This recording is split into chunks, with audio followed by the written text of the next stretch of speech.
Hi, everybody. Hi.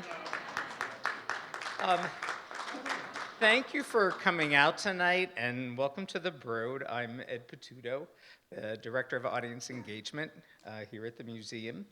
And before I welcome Jeffrey Deitch and Kim Hastreiter onto the stage here, I wanted to share with you some of the thinking that the museum did in deciding to do this program and in planning for this program. So, in response to the devastating fires that we've all been dealing with here in Los Angeles, we have been doing a lot, along with many other cultural institutions. We've been providing educational workshops and art making workshops for the students who lost their schools in the fire. They've been hosting classes in public parks around the city. We've also been hosting schools from who were scheduled to go to the Getty Villa, about 71 of them actually, to come here and to not see Greco-Roman art, but to see contemporary art and to learn about that. And then also, the Broad Art Foundation was one of the partners in the Artist Relief Fund, the $12 million fund that was established mostly by the Getty and by our leading partner here at the Broad, East West Bank, to provide economic relief and support to artists who've lost their homes and their studios around the city and around the county. And Jeffrey Deitch also, who's going to be joining us, played an important role in pulling together many foundations nationally and here locally to support that fund. So while we continue to provide these services, we wanted to create an opportunity for those of us who are cultural workers, for artists, to step back from our day-to-day work in responding to these needs and consider what kind of role we can play and need to play as cultural creators to help envision a new future for our city and for those people who have been affected by the fires, and to provide some opportunities for us to heal together. And after seeing Kim's book, Stuff, which you're going to hear more about tonight, and reading some of her writing about the fires, which our mutual friend James Spindler, who's here tonight, both sent me in after I had read the book on his coffee table in Palm Springs. We thought there was no better way, really, to begin this work, to begin this public dialogue about what role we need to play as cultural institutions and workers, than to invite Jeffrey Deitch and Kim Hastreiter here to the museum to talk about her memoir, Stuff, and the way she lives her life as a creative cultural practice. And she's done that brilliantly through many times of crises and cultural chaos, which she's going to talk about this evening with Jeffrey. So I wanted to thank you for joining us for this important conversation, for not just for those of us here in the room, but for our community at large.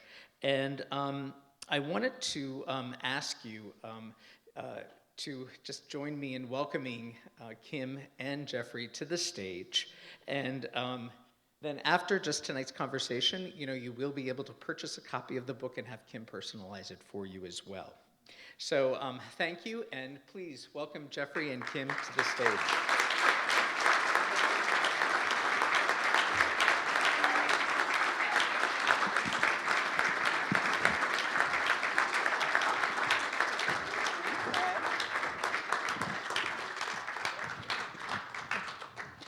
So thank you both for agreeing to do this evening.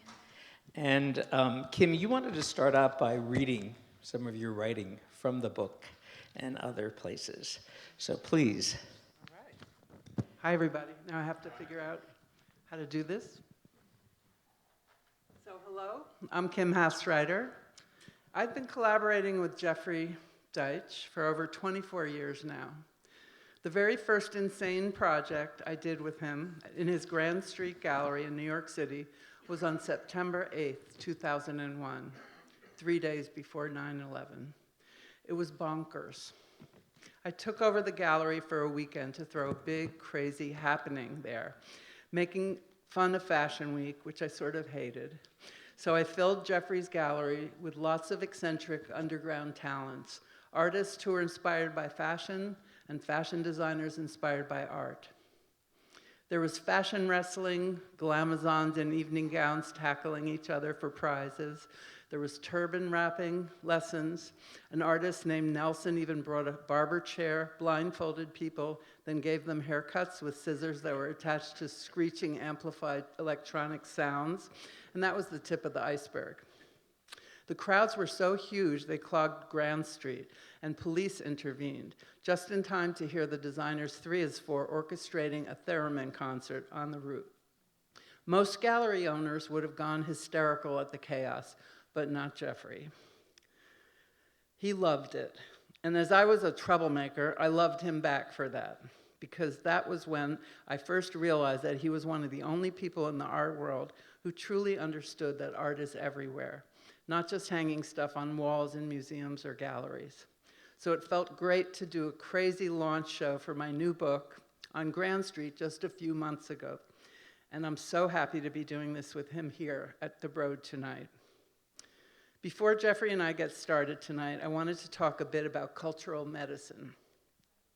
When I look back on my life as I was making my new book, Stuff, I came to realize that so far, my wild, magnificent ride of the past 70-plus years has been broadly broken up into eras that were defined by a wide variety of catastrophes I've witnessed.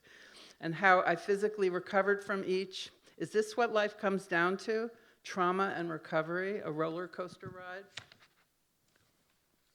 In retrospect, I did begin to see both the consequences and the wisdom that came from experiencing trauma in various ways, and how the human spirit rides these waves of shock, fear, and grief, and yes, survives. But what stood out to me the most was how artists take the lead when disaster strikes. In my amazing life, creativity was always my #1 drug that healed me, because creativity is the opposite of destruction, and creativity is an antidote to catastrophes. I call it cultural medicine. In my life, it is art. My amazing friend Michael Stipe once told me he navigates catastrophes through art, as most artists I know do. Here's a snippet from my book about Michael Stipe. Best known as a brilliant musician and songwriter via his legendary band REM, Michael's also an incredible artist, photographer, and empathetic activist who talks about life stuff in ways that really makes me think hard. To me, he's my philosopher friend. Although I've known him for many years, I think the moment my mind exploded with love for Michael was at the beginning of COVID, when I taped a deep conversation with him about what the hell we were living through for this little community newspaper I was making called The New Now. Michael had fled the city when the virus hit, sequestering himself with family in his Georgia compound. We talked on the phone for hours that day about the multi-level traumas we were all experiencing at that crazy, terrifying, pre-vax moment of the raging pandemic with the lunatic president, when mobile morgues were still dotted around the streets of our city. This is when I first got a clue about the effect of the catastrophes that our generation witnessed. Michael told me that although he presents as a naturally calm person, that couldn't be further from the truth. He is, as he put it, usually roiling, confessing to me that one of the greatest challenges now in his mid-60s is to conquer the ominous fear he'd felt his entire life. He told me, growing up queer in the 80s, having lovers and people I knew who got sick and died, had a big effect on me. I was deeply convinced and terrified back then that I was HIV positive, although I wasn't and I'm not. But I was so full of fear that I ran away from it. I did the same thing when 9/11 happened. I was in my apartment on Jane Street, and when the second plane hit, I went into complete survival mode. My fear came back and took over. Now I'm working in therapy through what COVID did to me, because it again brought my PTSD back. The 80s was about a virus you could get from fucking, but now this is a virus you could get just from breathing. Plus, I'm a pacifist, abhor violence, and rankle at any form of injustice or confrontation. And these are really fucking unjust, fearful, militarized, and confrontational times that we're living through. Of course, Michael seems to navigate catastrophes through art, as most artists I know do. He said to me the other day, "I do feel that artists are the people that take the present moment and recontextualize it for ourselves and everyone else to help project into the future a way forward. That's our job." It's funny because yesterday here in LA, I stopped in to see a show of another one of my amazing friends, Lisa Yuskevich. The moment I walked into David Zwirner Gallery, I was shook. All night, I couldn't stop thinking about the ferocity of those paintings. Now, I've been a Yuskevich fan for decades, but this show socked me between the eyes. And when I texted her this morning to tell her so, her response really hit home. Our conversation went like this. After I relayed that her show hit me like a boom, she replied, "I am not fucking around. Trump and company made me more fierce to do what I can do." Then she told me about a quote she'd heard recently by an artist who wanted their work to hit people on the back of their necks with a 2x4. I told her that I felt as artists, we must all now, at this moment, deliver the pinnacle of what we do. Lisa responded, "I've got that in my head, and I am going for it. Yes, it's time to stand and deliver. So artists have to bring it." As you may have noticed, disaster frequency has been escalating like crazy lately. These past 10 years have brought us to a new level of back-to-back catastrophes coming at us fast and furiously, unlike anything we've ever experienced. In one decade, we've gone from Trump to COVID to catastrophic LA wildfires, which have the citizens in our nation's second largest city devastated and exposed to toxic air and water, which scientists say could endanger residents for years to come. And this, overlapping with the biggest catastrophe of my lifetime, the hostile takeover and dismantling of our democracy, free speech, and equal representation right before our eyes. It's almost too much to take. Witnessing the emergence of a new, unrecognizable, brutal, white supremacist, cruel America.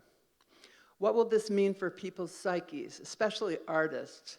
When I ask a dear, now homeless LA friend how her 11-year-old daughter was faring now that her school, neighborhood, and any sense of normalcy is gone, and her home too toxic to return to, she said of her daughter, who grew up in the COVID crisis, to her, this is her normal.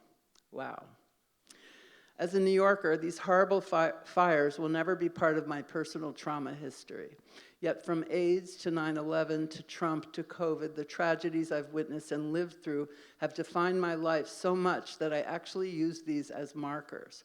I'll never forget that after 9/11, we tough-talking New Yorkers were freaked out and embraced a new humanity. We softened, we cried at the drop of a hat. All we wanted to do was eat mashed potatoes and learn knitting. Superficiality was out and trendiness lost its luster. It girls and pretentious designer fashion became meaningless. Unlike the AIDS catastrophe, which unfolded in slow motion, September 11, 2001 was a shocking catastrophe that hit us fast. Our whole city was traumatized. We needed comfort. It was then I realized cultural medicine was imperative because creativity, as I said, is the opposite of destruction. How we deal with catastrophes, interpret them, learn from them, and recover from them will always be a part of who I am, and art has always been the ticket. Thank you, Kim. Yeah.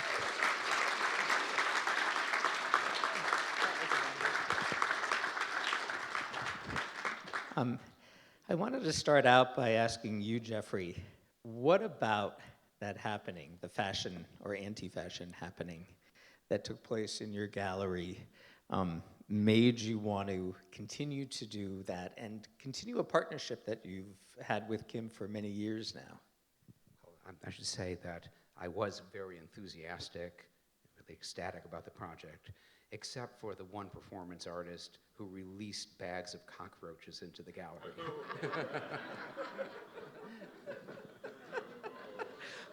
We scurried around. I think we scooped up most of them. But a few of them are probably still there, or their progeny is still there. So I have always felt this wonderful rapport with Kim because we both have an expanded concept of what art is and what art can do. And I wanted to give a little bit of an introduction to Kim, because most people know her as the co-editor, co-founder of the legendary Paper magazine, which is inspiration for so many of us. But there's a great connection to Los Angeles because Kim is a graduate of CalArts. If any of you heard of the Nova Scotia College of Art and Design, well, she went there first.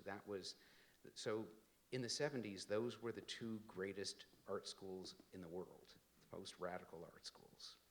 And CalArts was known for post-studio art. Well, Kim invented one of the most creative ways to be a post-studio artist. So when I wrote a text for stuff for Kim's book on her collections, my conclusion was that Kim found a completely original way to be an artist. So you've talked about coming out of CalArts, where John Baldessari and other faculty said, well, you've got to go to New York City. And you did. And then you found, in those days, almost all the galleries were unwelcoming to young women. And you were a wonderful painter. We exhibited one of your paintings in the show we just had. But you found a completely fresh way to use your artistic vision through journalism, founding a Paper magazine, but this wonderful combination of journalism, art, community, and activism. And you're doing it now more than ever. I want to give one example of how Kim takes on giving a positive response to a traumatic situation. So during the worst of COVID, I was in New York City. I was afraid to get on an airplane to come here. But what I would do is I would walk for an hour and a half every day from the Upper West Side to my gallery in Soho. And I would stop on the way in Washington Square Park, where Kim had established her office. So all during the pandemic, Kim was out there on a bench in Washington Square Park and welcomed all kinds of creative people. And remember the people you introduced me to when I was there? There was always someone interesting. And so just this bench in Washington Square Park became the equivalent of a gallery, a seminar room, where people came together. And just with the most low-tech way, you created one of the most dynamic reactions in the art world in New York to the COVID situation. We made a newspaper too, remember? So for those 6 months, we made actually an analog newspaper that we gave away for free.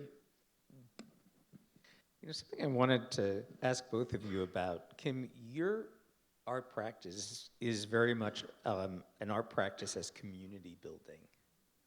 And spontaneous actions that artists and ordinary citizens oftentimes take in response to both crisis, but also in response to many different situations. And, you know, I wanted to ask how you see yourself and see your life as a creative practice. Because here we are today, you know, in a city that is rebuilding. And we may not always be able to do grand gestures, but the example you just described, Jeffrey, of something that was so intensely impactful, yet so simple, and something that anyone almost could do.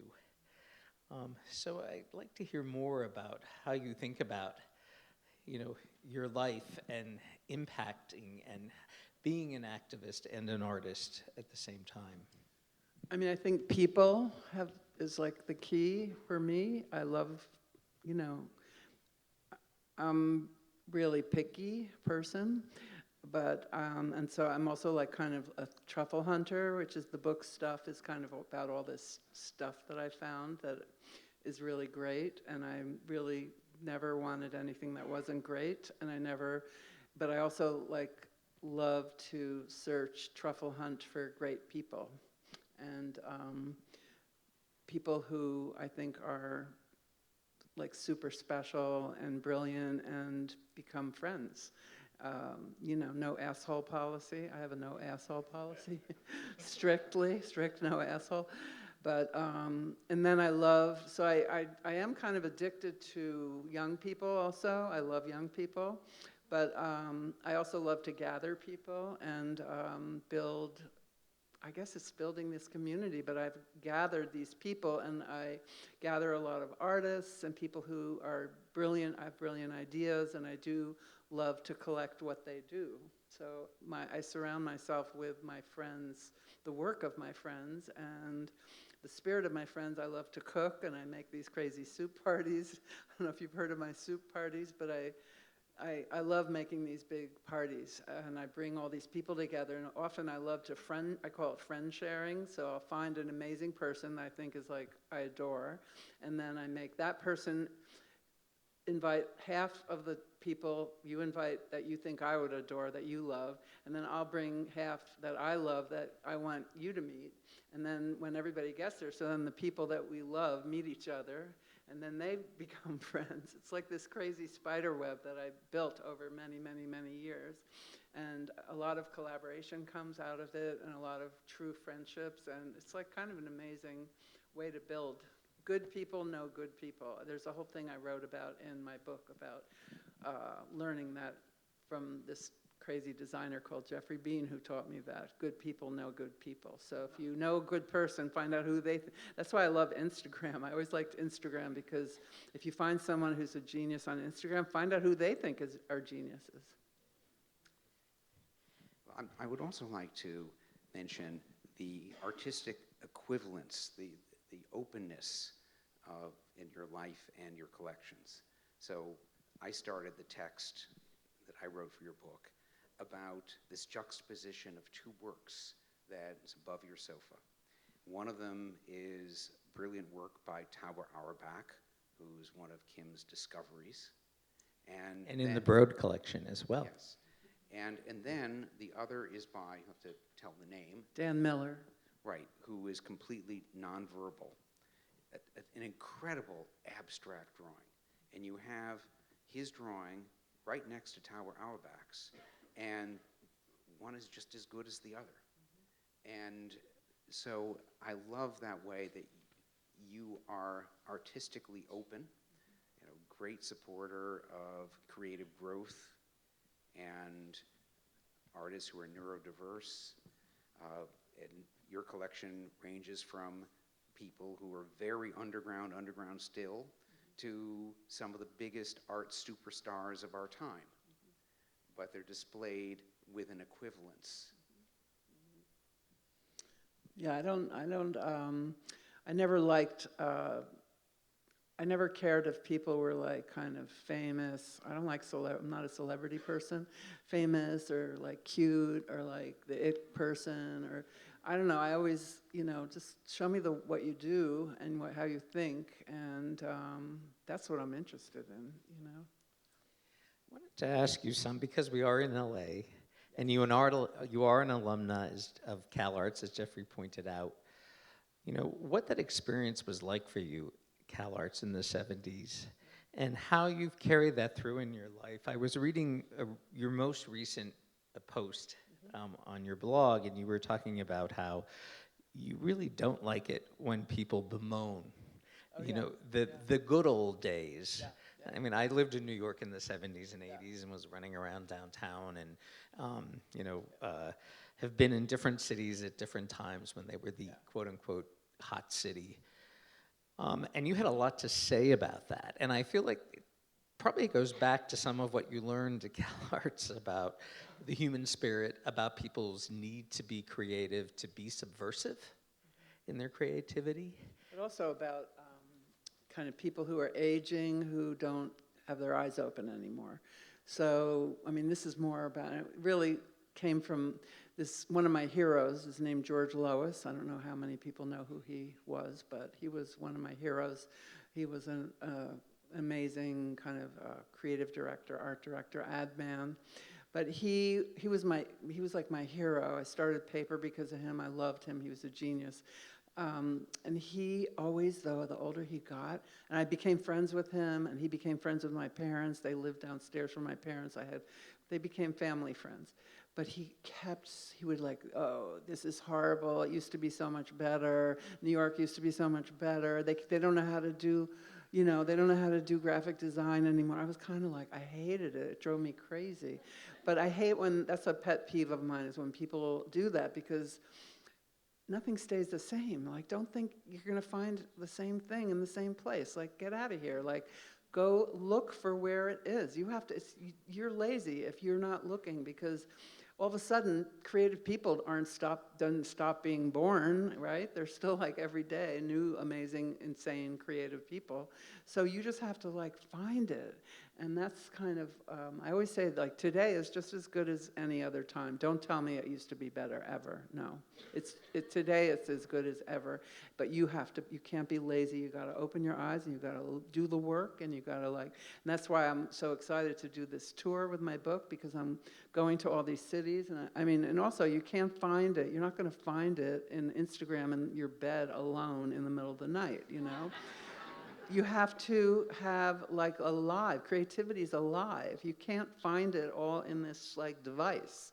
So, I love my Instagram and the device, but, it's not where you're going to find the device doesn't come up with ideas. You have to, like, really get out there and keep your eyes open and look around and, like, talk to people and interact with people. So. And Jeffrey, I wanted to ask you about shattered glass, and in terms of what Kim's talking about, going out and finding people and giving them a platform, giving their creativity a platform to be seen and taken seriously. And that show, I went to it several times. It was always crowded. And the exciting thing is that you saw people whom you don't usually see in galleries in Hollywood or in downtown. And so it was quite an achievement. And at a time right after the COVID crisis, we were just coming out from being in isolation, and it had an incredible impact.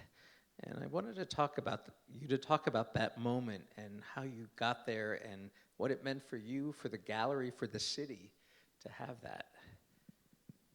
Well, it's very interesting. Part of the origin of Shattered Glass started right here at the Broad.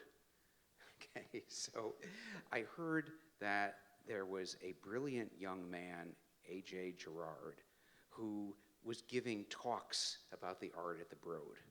And people said, you got to hear one of his talks. So I came, and he was wonderful, really made the art come alive. But what I heard is that he sort of overdid it, and he actually lost his job. So A.J. Girard We miss A.J. was available. And I had a wonderful director of the gallery, Milan Frierson, and saying to Milan, one of the things we do is we want all our gallery directors to develop their own projects. So you don't, not just selling art. You got to really do something. And it was encouraging her. And she and AJ got together, and it was a very important moment. It was the time of the social justice protests after the murder of George Floyd, coming out of COVID. And they put together an amazing show with mostly artists from the African American community in LA, a number of artists from Mexican American community, some from a few other places, but mainly LA. And turned out we were the only large gallery that was open. The museums were still closed at that time. People needed a place to come together in the visual art community, and it was an opportunity for people who didn't know a lot of these artists to find out all this energy, for people who were in that community to celebrate these artists, see artists who were addressing their own issues. And it was an amazing situation. And so people would come and say, could we do a fashion show in the middle of the galleries? Of course. Someone would come with their decks. Can we set up and do a DJ situation? Sure. And AJ was giving tours all the time. Influential people would cite on Instagram, you should go. And one amazing thing, Ava DuVernay posted that she was going to arrange for a food truck to be parked outside, and a portion of the proceeds would be given to social justice causes, and 1,000 people came. So it was a very interesting example for us of how an art gallery can approach a traumatic situation and create something positive.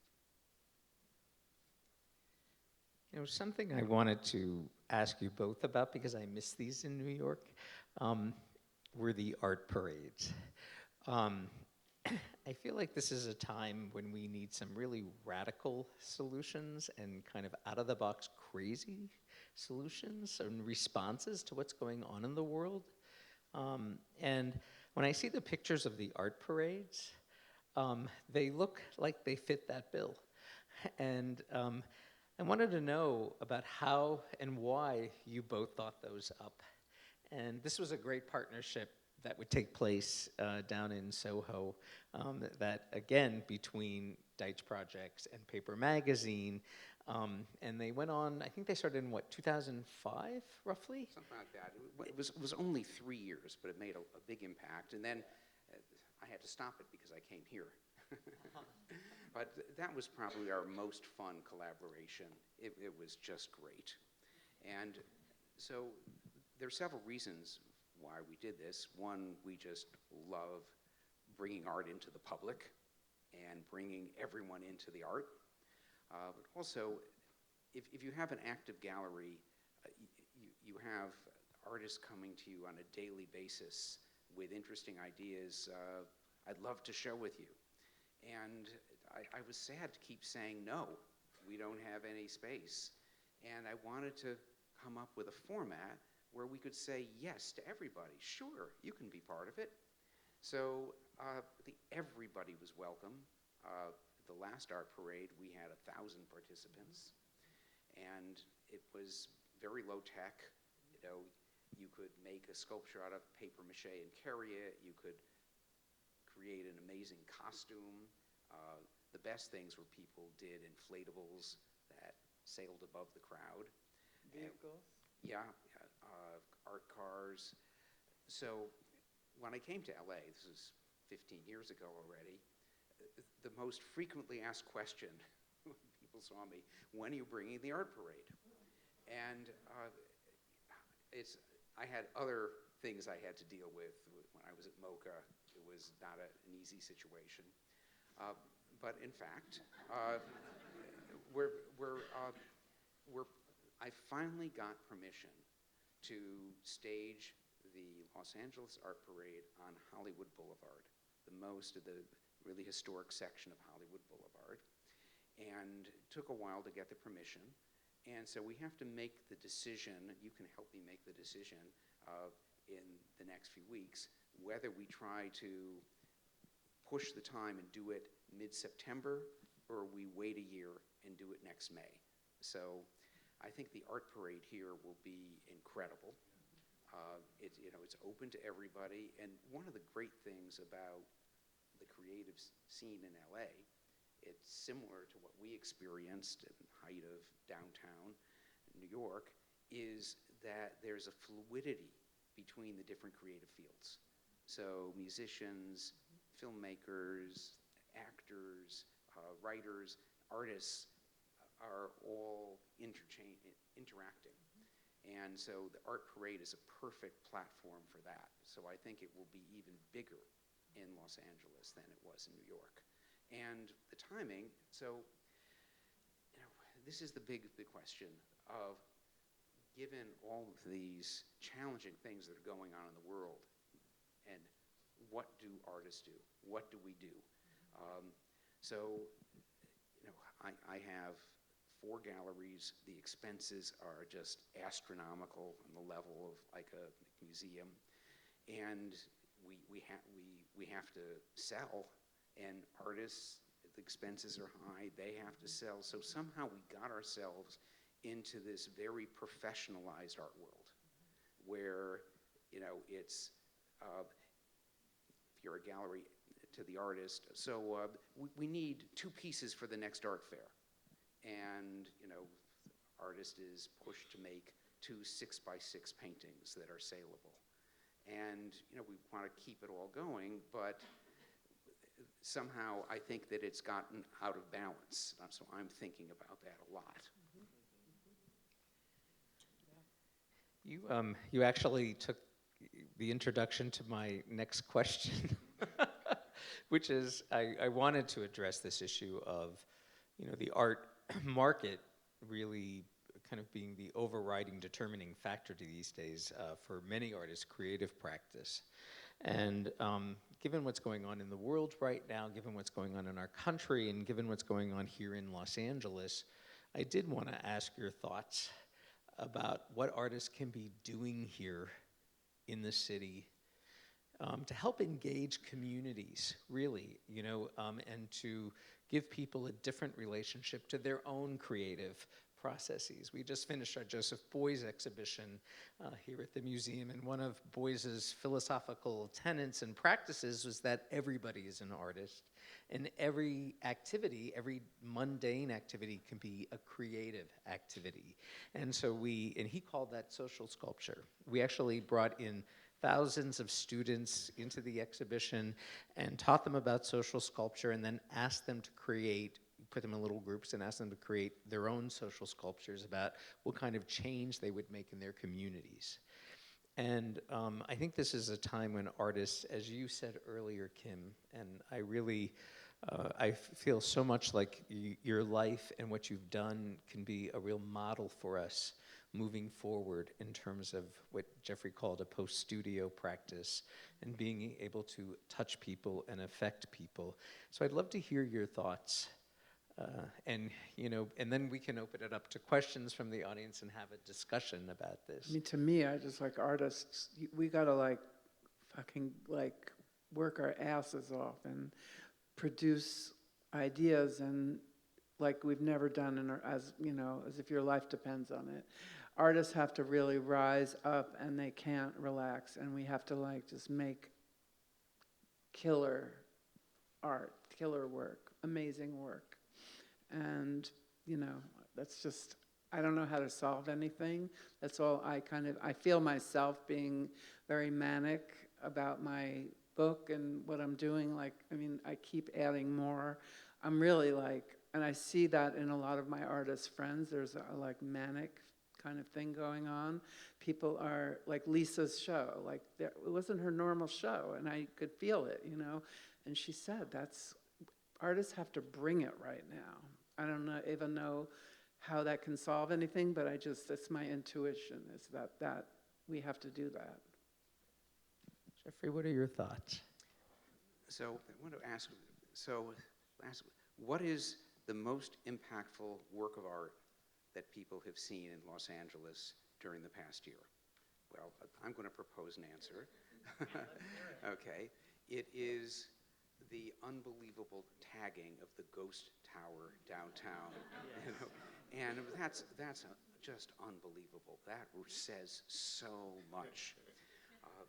And so, yes, I'm very involved in the financialization of the art world.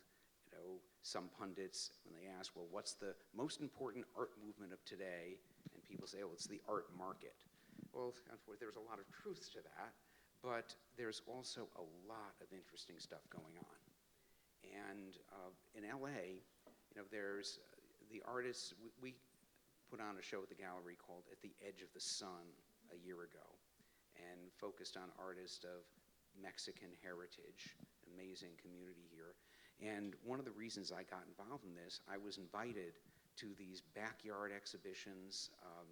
Michael Alvarez organized an amazing exhibition, just it's sort of an edge of a train yard in East LA. and it was artists and the community all together. So that things like this are going on here in a big way. Ozzy Juarez has Tlaloc Studio in South LA, which so connects with the community. I'm involved with Mr. Wash, who has been able to, got out of prison. He was incarcerated in a life sentence for 21 years. Obama gave him clemency, and he's really rebuilt his life and now has this amazing property in Compton where he wants to create a residency for other artists who've gotten out of jail. And so there are amazing things going on.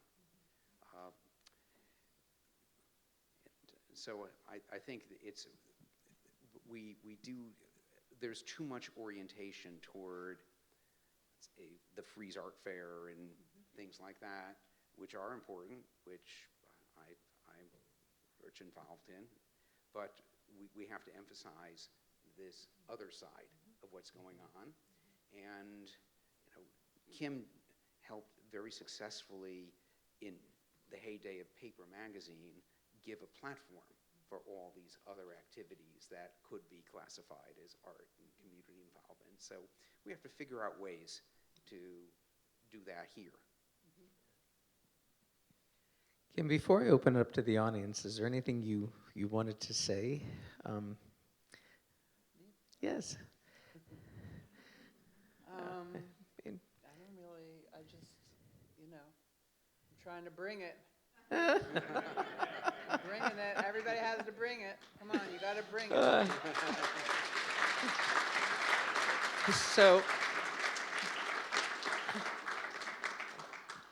So we're going to take questions from the audience, and what I'm going to ask you to do is to stand up and speak loudly. I will repeat your question so that everyone can hear it, and then we'll hear Kim and Jeffrey respond. Yes, sir. It's more of a thought because what I'm seeing at the moment in the art world, we are human, and as human, we tend to point to what's wrong a lot, and that's what we're doing at the moment a lot more in the art world. But we need at the same time to point to the exit, how we can get better as well, to have more dependence on it. Like me as an artist, I like to talk about how we're all connected together and how that's how we're going to achieve something better. And it just, what do you think about that, actually? So this gentleman, who's an artist, was talking about, so often we tend to go to pointing out what's wrong and, kind of how we're different, but how can we point to things that are going well, like Jeffrey was referencing, things that people are doing that connects us, that brings us together. And also feel free, other people in the audience, to have answers as well to the questions that are being posed. And how we talk to the others, because we're talking to people already are with us as well. Yeah. Just in terms of this, he had just asked, are we talking to each other or are we talking to other people? I think something that, we have done here at the Broad, I'll answer this, as someone who is an institution builder, and I've been here for 12 years. And we are very proud of the Broad, of our audience. It is a largely working class audience. It is much younger than most museums. The average age is in the early 30s. And the demographic makeups of our audience pretty much reflects that of the city of Los Angeles, which is arguably the most diverse city in the United States right now. And, we thank you for that, because this is, for me and someone who does all the programming for this museum, we are very strategic in how we do our programming and very mindful of who it is we're inviting to this museum. And then my colleagues from the visitor experience team are really great about how we welcome people into this institution. And so we call ourselves a visitor-centric institution, which is different than most museums who consider themselves art-centric museums. We have art, we have great art, we do great exhibitions. but the Broads are populists, and we follow in their spirit and in their directive to bring this great art and these great ideas to the widest audience possible. That is our mission. So that is one of the ways that we are looking to do what you're talking about. And we always look for artists who are open to doing that in our programming. I mean, having Kim and Jeffrey here, two people who, yes, exist in the art world, but are doing very different things in the art world that go against the trend that we're talking about right now. You know, so it's really an honor for us, and we want to point out that to our community, that these are the people, these are the leaders whom we need to continue to support doing that work. Yes, Ron. I'm going to give you the mic. Because you're right up here in the front. Do you guys see a difference, like East Coast aesthetics and art and a West Coast aesthetics, or has it merged? I want to get you guys, because you're on the East and West Coast, so I want to know, what are you seeing? Is it merging I think Jeffrey's now, or what? better at answering that than. I see that it is increasingly merged. And a lot of the LA artists are in New York for a while, the New York artists coming to LA. So for a long time, LA was its own artistic world. Now, I think it's increasingly merged with the discourse that's in New York. It's harder to separate it. Do you feel like it's harder to make art as in New York than it is in LA? It's more difficult. It's for hard. artists? It's hard to make art anywhere. But you know, so You get paid for it. so there's very rarely do you find great art that's not connected to a community. So just think of all the great artists in the history of modern art. Almost all of them were part of a community. When whatever you name, Picasso, Dali, there are other artists around them in the circle who you know, and the same is true now. So both LA and New York have very vibrant communities. As New York, because of the expenses, it's under pressure. That when Kim and I first met each other, virtually every artist, writer, curator lived downtown. Never had to even take the subway or a taxi cab. You just walked and meet everybody. In New York, because of the expense and also the effect of COVID, it's become much more dispersed for the artistic community. We're showing two New York artists now in the LA galleries, Shabalala Self and Nina Chanel Abney. Both live in the Hudson Valley. So the encounters and the street corners don't happen as much. But something that just part of the situation in LA, you never meet on the street corners. So artists here found a whole structure, creative people found a whole structure of how you connect. And arts events like this, people, when you go to someone's home, you don't just go in and out like a New York cocktail party. You stay there for a couple hours. So the community here in LA is really thriving. And so I prefer being here now to New York because I feel a stronger community.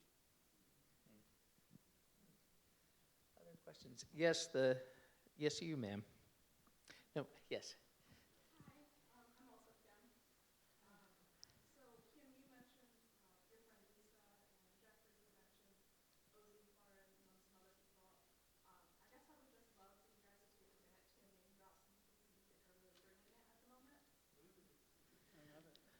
So I don't know if everyone heard that question, but she was asking Jeffrey and Kim to speak to some artists who they think are really bringing it right now in this moment.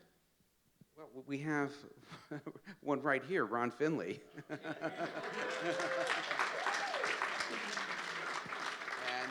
there's a whole Finley dynasty, with the sons Delphin and Kolshin.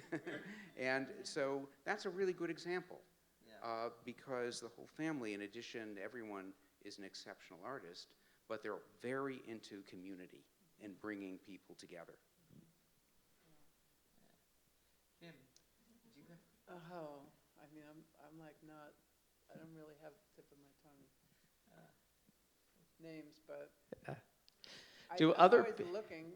Maybe if at the end of this trip I'll have, I don't, you know, Yeah. I need to like get out and look. Do other people in the audience have thoughts about that? Yeah, let's hear it. Yes, Lita Albuquerque, a great Los Angeles artist, and another great artistic family. Right. It's also a dynasty of 4 amazing women artists, going back to Lita's grandmother, who was one of the leading musicians, performers in Tunisia. Wonderful. Elise, you, I was hoping to prompt Kim to potentially talk about the artistic creative growth. Oh yeah, that's true. And also I was thinking, is Whitney Mallett here? Is she here tonight? No, she's not. I wanted to shout her out because my version of art is pretty like the Blurred. You know, Whitney's this really great young woman who's here actually with me. She wrote one of the 4, she's a brilliant writer, and she does this little newspaper, which I really love, called the Whitney Review of New Writing. I don't know if anyone's heard about it, but she's someone I think is really special. And then, you know, Creative Growth Art Center, which I've been very deeply involved in for about 35 years. And it's an art center out of Oakland, California, for developmentally disabled adults who make art. And the art, you know, I have over 1,000 pieces of art in my collection, and I'd say a good, 40% are from Creative Growth. The work there really taught me so much about art and is extraordinary. There's extraordinary artists there. I mean, I can name some of them. This woman, Monica Valentine, who I love, who is blind and also has a severe disability, but she feels the heat of the color. She makes these sculptures with sequins, and she has little boxes, and red is hot, and blue is cold, and green is warm, and she can feel the heat of the colors, and she makes these, it's insane. It's really, her work is amazing.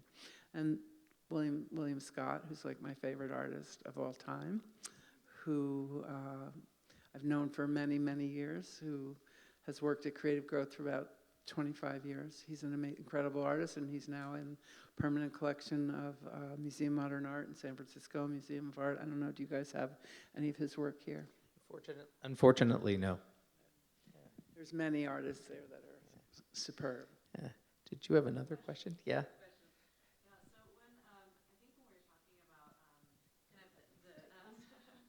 Thank you.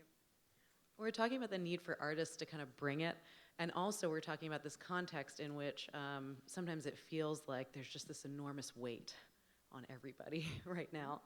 How do you, what's your perspective on how artists can kind of pull from their own reserves or their community reserves to find the energy, the imagination, the creativity when maybe, artists themselves are feeling pushed down, if that question makes sense. I hope so. I mean, I think artists can't help it. They have to output. You have to keep outputting. I mean, it's your DNA.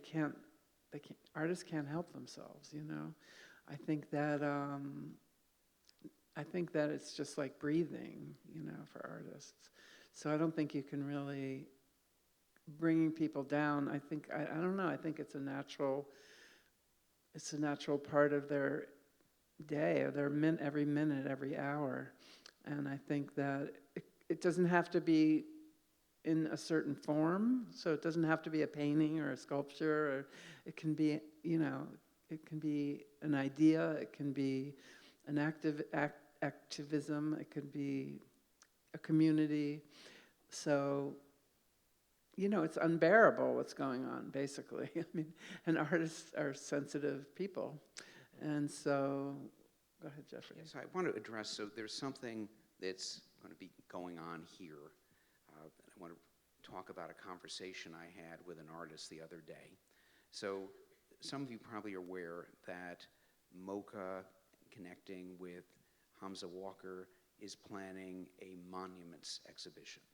And this was done in response to the toppling of the monuments of Confederate generals, thing that happened. And so the idea was, let's have an exhibition of new monuments.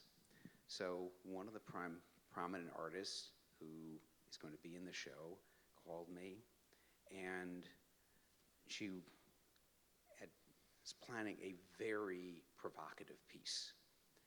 Described it to me, and she said, do you think I should hold back? You know, what's going to happen? You know, if the right-wing bloggers see this, you know, are they going to be after me? And it was easy for me to say. I said, no, go for it. Don't self-censor. But see, this is going to be very relevant for artists, museums, you know, right across the street. Are they going to go all the way with the monument show, where we're almost certain to get right-wing bloggers and, you know, even Trump himself going on against this? So this is not theoretical right now. But in that's terms the of reason artists. to do it. Yeah, because of the yeah, funds. yeah. So, right. So that's my attitude. If you are, however, a nonprofit that gets government money, well, we saw Columbia University caving in. The National Gallery eliminated their diversity department. So, yeah, very real issues that is way beyond just the kind of theoretical talk we often do in the art world. And I would add to that, Jeffrey, that we as cultural institutions have to be prepared for that backlash. And I also think, you know, and I'm speaking now as someone who did fundraising work, philanthropy work for decades, actually at MoCA across the street in the 90s. And I think we also have to prepare our philanthropic community to step up, as you said, to bring it, if you will, to bring the checkbook. At those times when the government does say, we're going to leave you alone, we're going to cut off your funding, there have to be people who say, but we'll step in because we support this. And I think that it's important for those of you who are working in cultural institutions right now to, you know, begin that dialogue with your supporters, with your members, with your friends, because we're all going to have to pitch in. We can't only put this on artists, because as you said before, great artists are part of great communities, and many, many people contribute to the cultural environment so that artists can take these bold moves and lead us through these times. Yes, the lady back there. It's very hard to see, so I'm sorry if I can't describe you.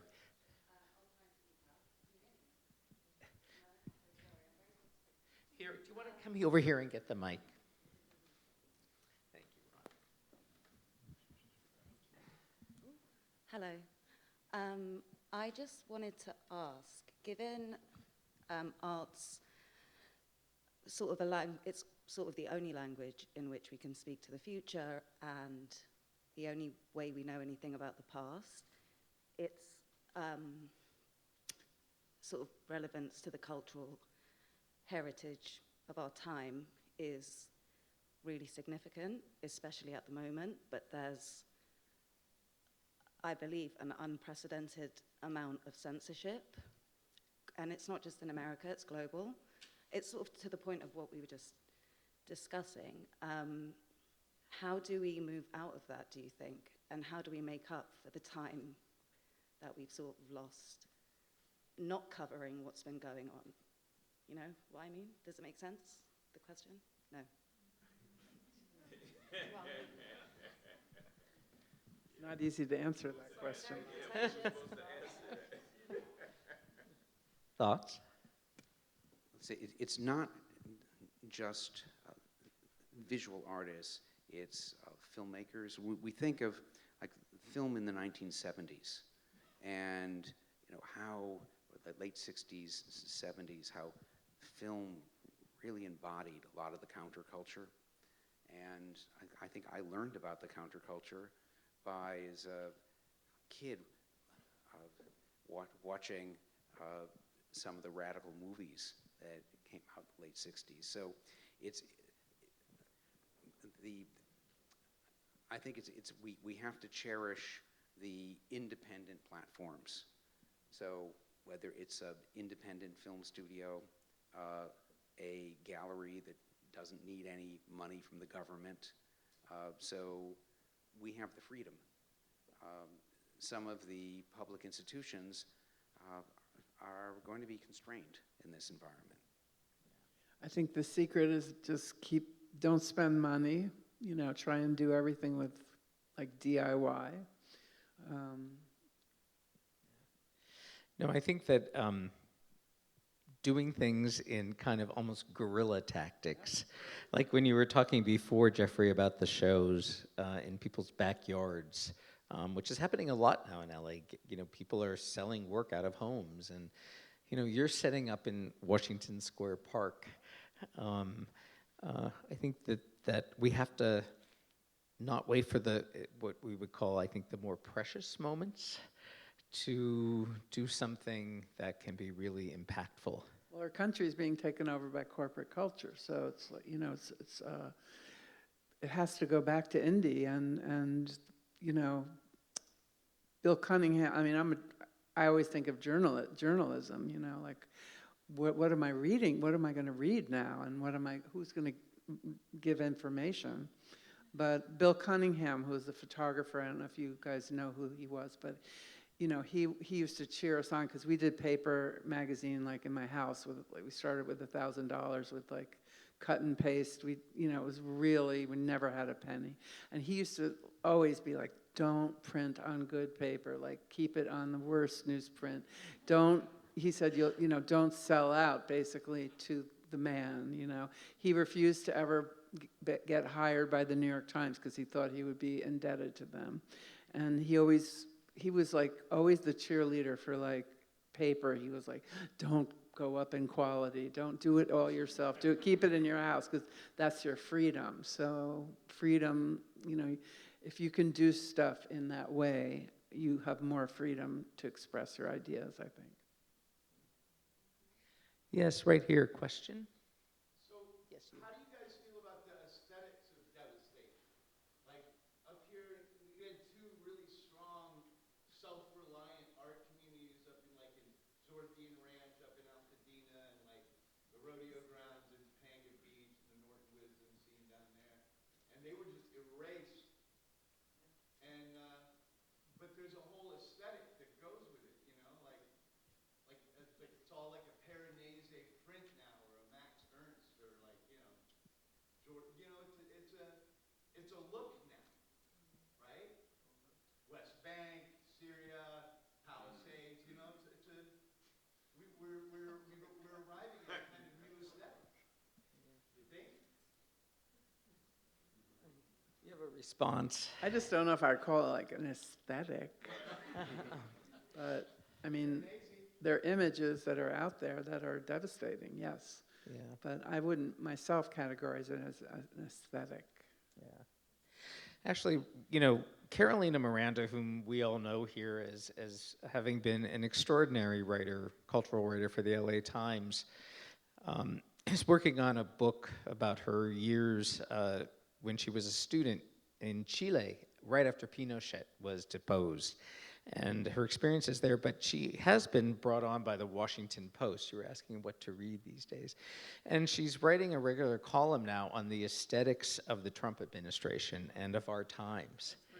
And that would be a great question to give to Carolina to write about in that column, because it is something that we're living with on a a more common daily basis now. Yeah. I'm sorry, the young lady here, you had a question. Yes, you.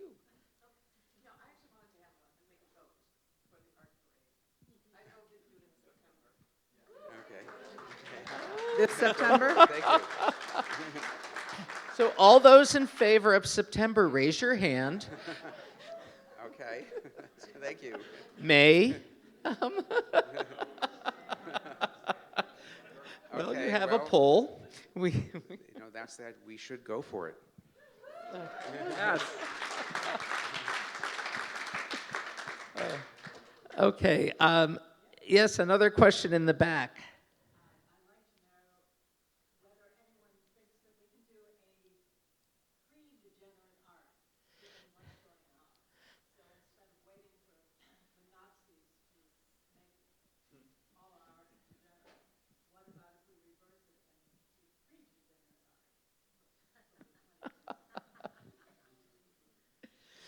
What do y'all think?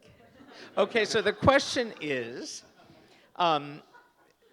she wanted to know if we think it would be a worthwhile effort to do pre-degenerate art rather than waiting for the right wing to label what's happening as degenerate. How about if we get a leg up, so to speak, and take on that term, that idea, and play with it for ourselves? Well, you should do it.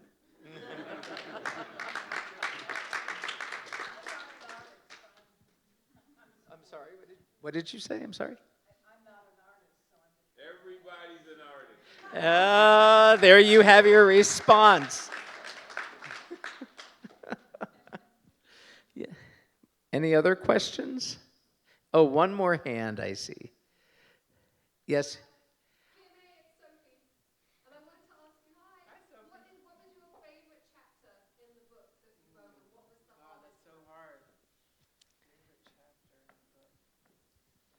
Speak into the mic. The last page that I wrote the letter. No, I wrote a letter to the kids, and I think that's my favorite page. I just, the book is a complicated book. I mean, when you see, you'll see what I mean, but I was rejected from every single publisher because it was too complicated, but I figured it out, and the last page kind of pulls the entire thing together. So it's a letter to the kids, to the it's about keeping history truthful, and how fragile history is, and fragile information is, and and it's really like up to us to keep our history truthful that we've lived, and document it in some way. You don't have to be a writer, you don't have to do a book, but just whether it's buying stuff, just to tell the stories of the truth of history and document it in some way. I'm kind of a cultural anthropologist too. When you get to be a certain age, like I'm old, so when I turned 70, I started seeing like 28-year-olds writing about the 80s, and they weren't even born yet, and they're getting it like wrong. I was kind of like, wait, but you guys are younger, but when you get to be 70, you start seeing like that happening, and you're kind of like, oh shit, that didn't even happen, and so I kind of was like, wait. And I always use the example of the movie Paris is Burning. You know that movie? It's like my favorite movie on earth. But if that Jenny Livingston didn't make that movie, Paris is Burning, that incredible phenomenon, that moment of the house, they were like the competitions, the house competitions and the house balls. If that movie was never made, like that'd be gone. That would be disappeared. It would be dust. No one would never know it existed. And so the older you get, you start seeing that, like, like my life, I'm at the end of my life, but also like the people who know me, or the young people, like by the end of their life, then everything is going to be gone. I don't know, you just start seeing history, like how it evaporates and it disappears. And so kind of with my book, I just put that down in like solid, okay, this is real, and this is history from me. It's not from anybody else. I'm not right. It's not right or wrong. It's just me. And every single person, you guys, the young people, they don't even realize what they're living through. These young ones, like 20-year-olds. I mean, imagine, they had COVID and then they had this, and I mean, and they think that's normal. I mean, they think it's normal. It's not. So when they get older, they're going to kind of probably, hopefully they will get older and our planet won't kill them. But They're normal now. well, yeah, but everything's cyclical, and it comes back except for our fucking planet. Is not. That's the one thing I realize is like that has to go to the top because everything else cyclical, right? Any other questions? Yes. It's nice that we're all here. We're all living in a sort of bubble. Like, how do we reach the people that don't have access to art? I mean, last year I was shooting in Cincinnati, and I went to Columbus, Indiana, because I wanted to see it. And I drove like 30 minutes out, and we had stopped at a Walmart, and the cashier was like, "Where are you guys from?" And I said, "Oh, I went to see Columbus," and she'd never even heard of it. I mean, she kind of knows that town is there, but she doesn't know that it's an architectural wonder, and she's from there, and she's half hour from there. And I travel a lot for work, and just how do you reach these people who never read a book and never, those are the people we have to reach.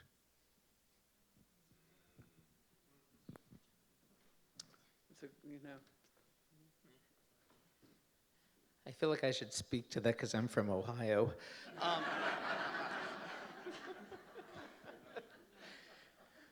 I think one thing, I know this is just a small example, and I don't have a silver bullet. I don't know that any of us have a silver bullet for that problem. But I'm on the board of a small family foundation, and every year I get to give away money.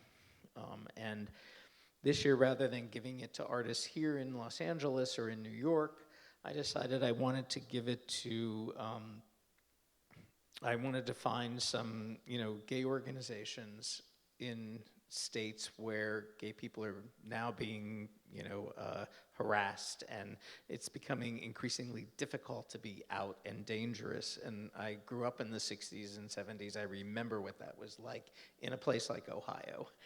I think, we need to think about what you're just saying, and we need to think about those opportunities and take advantage of them. And, I think one thing, I remember actually Ava DuVernay said this, when they started censoring textbooks and words that could be used in school, like, critical race theory or words about being gay. I remember Eva's response was, "We got this. We'll teach them." And I do think that mediums like film and also music are really powerful because they reach people everywhere. I remember we had a Keith Haring show here a couple years ago, and Keith was a huge fan of Public Enemy, and he named 5 paintings after Public Enemy songs. So we got Chuck D to come here. And Chuck D and his manager, Lori Bula, made this 4-part docuseries called Fight the Power, How Hip Hop Changed the World. And it was brilliant. For those of us who lived in New York in the 70s and 80s, it was the best depiction of what life was really like at that time in the city. And one of the things they posit in this series is that Black Lives Matters would have never happened as the largest civil rights movement in the world, actually, not just in this country, if it weren't for hip hop. Because hip hop artists taught people in the suburbs, taught people across the country what everyday life is like for Black people, what racism really looks like in this country. So when, the call came from the activists and the leaders in Black Lives Matters, people stood up with them. So I think you have to realize the power of culture to change how we see and how we think. And to, we do have these mass opportunities to really bring some powerful messages out to people today. Streaming services, music services. So anyway, that's one thought about that.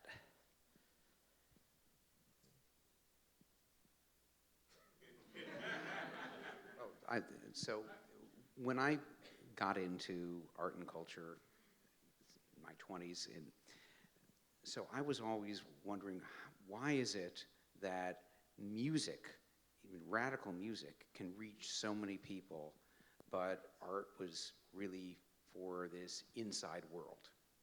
And so that's really been my mission all these years, that how can we get behind art so that it has the kind of impact that the best rock music or hip hop has. Well, what's happened is everyone is so much more fluent in visual images now, but where has it gone? Mostly TikTok. But I think that visual artists need to look at some of these channels, like TikTok. So that the goal can't be just, can we get into this particular gallery, and what can we do to get our visual message out? And there are platforms for that now, and I think it's going to happen. Good. Okay, we have one last question here, the LA hat.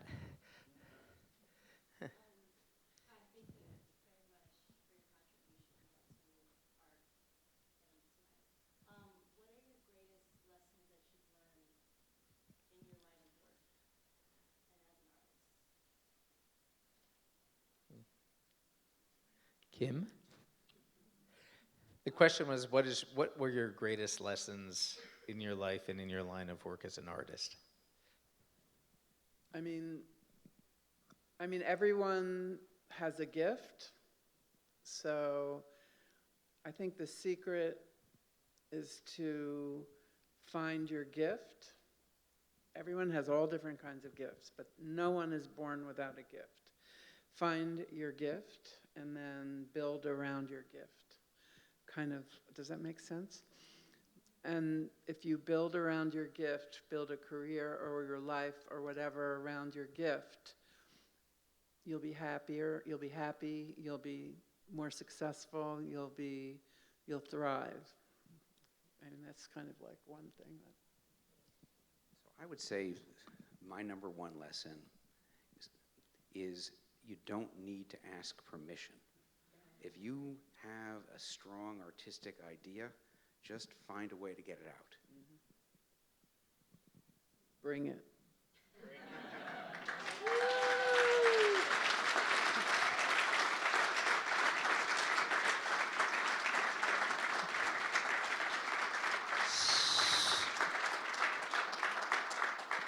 So with that, I wanted to thank both of you and also all of you for this engaging conversation tonight.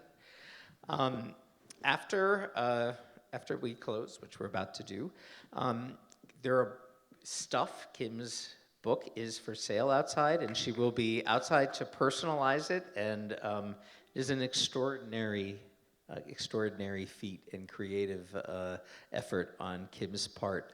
And I encourage you to get a copy and to spend a lot of time with it. It's not a coffee table book. And it's not really only about stuff. It's not about stuff. It's about the stories. Yes. Thank you all.